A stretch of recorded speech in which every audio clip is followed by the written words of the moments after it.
ნაციონალური მოძრაობის მმართველობის დროს დადიანების სასახლის ეზოში ბოტანიკური ბაღის შესასვლელთან გაყიდული 995 კვადრატული მეტრი მიწა ზუგდიდის მუნიციპალიტეტს დაუბრუნდა. აღნიშნული ტერიტორია ნაცმოძრაობის ხელისუფლების პერიოდში 2007 წელს პარტიასთან დაახლოებულმა ბიზნესმენმა, მოგვიანებით კი პარლამენტის წევრმა ნაციონალური მოძრაობიდან ლევამ ქარდავამ შეიძინა.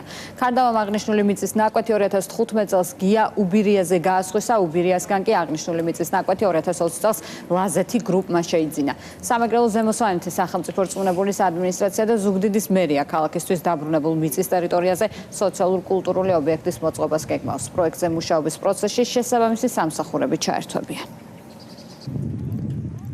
ჩვენს ქალაქში 9 წლის განმავლობაში ხდებოდა კერძო საკუთრებების ჩამორთმევა, როგორც ღამის ნოტარიუსების დახმარებით, ასევე სახელმწიფოს საკუთრებაში არსებული მიწის ნაკვეთების განიავების პოლიტიკა ჰქონდა წინა ხელისუფლებას 9 წლის განმავლობაში და ერთ-ერთი შედეგი არის დადიანების კომპლექსთან არსებული მომიჯნავე მიწის ნაკვეთი, რომლის რეაბილიტაცია დღეს მოხდა და დაუბრუნდა ისევ ზუგდიდელებს ჩვენს მოსახლეობას. ჩვენთვის დაუდგენელია თუ რა მექანიზმებით შეძლეს მათ ამ ტერიტორიის გაყიდვა და ან ვინ მისცა თანხმობა ამ ტერიტორიის გასხვისების. ეს იყო ძალიან უხერხული მომენტი თვითონ ოპოზიციური ძალების წარმომადგენლების, რომელიც იმ პერიოდში გადაწყვეტილებების მიმღები იყვნენ. ქალაქის შუაგულში ნაციონალური მოძრაობის რეჟიმის მიერ დადიანების ისტორიულ ეზოში გასხვისებული მიწა კვლავ დაუბრუნდა ქალაქს.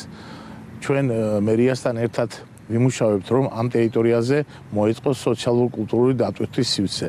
მიღებული შეთანხმებით ისტორიული სამართლიანობა აღდგა.